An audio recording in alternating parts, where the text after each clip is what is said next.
దసరా నవరాత్రి ఉత్సవాలలో భాగంగా 6వ రోజు అమ్మవారిని శ్రీ మహాలక్ష్మీదేవి అలంకరణలో కొలుస్తారు. మహాలక్ష్మీదేవి అలంకరణలో అమ్మవారిని పూజిస్తే సకల ఐశ్వర్యాలు కలుగుతాయని భక్తుల నమ్మకం. ఈ రోజున అమ్మవారికి క్షీరాన్నం, పానకం, వడపప్పు, పూర్ణం, బూరెలను నైవేద్యంగా సమర్పిస్తారు. మహాలక్ష్మీదేవి అలంకరణలో అమ్మవారిని పూజించటం వల్ల మనుషుల్లోని కామ, క్రోధ లక్షణాలు తొలగిపోయి సద్బుద్ధి కలుగుతుంది. మహాలక్ష్మి, మహాసరస్వతి అనే రూపాల్ని ధరించి దుష్ట రాక్షస సంహారాన్ని చేశారు.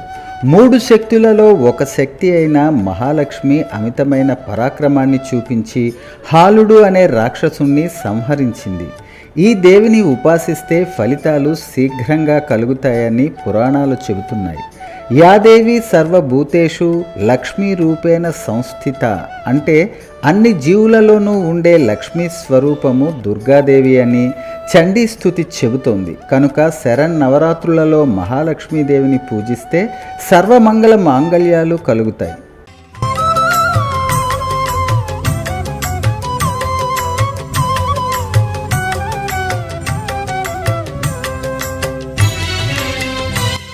శ్రీ మహాలక్ష్మి రూపాన్ని ఆరాధిస్తే అష్టైశ్వర్యాలు, సమస్త సౌభాగ్యాలు కలుగుతాయని భక్తులు విశ్వసిస్తారు.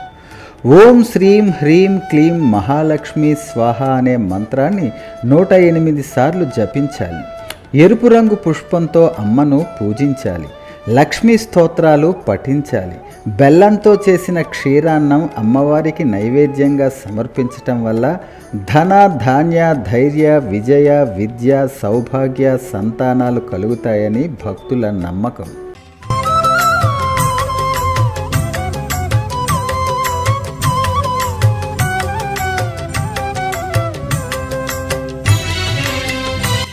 కమలాలను 2 చేతులతో ధరించి అభయ వరద హస్త ముద్రలను ప్రదర్శిస్తూ గజరాజు సేవిస్తూ ఉండగా శ్రీమన్ మహాలక్ష్మి రూపంలో అమ్మ దర్శనమిస్తుంది.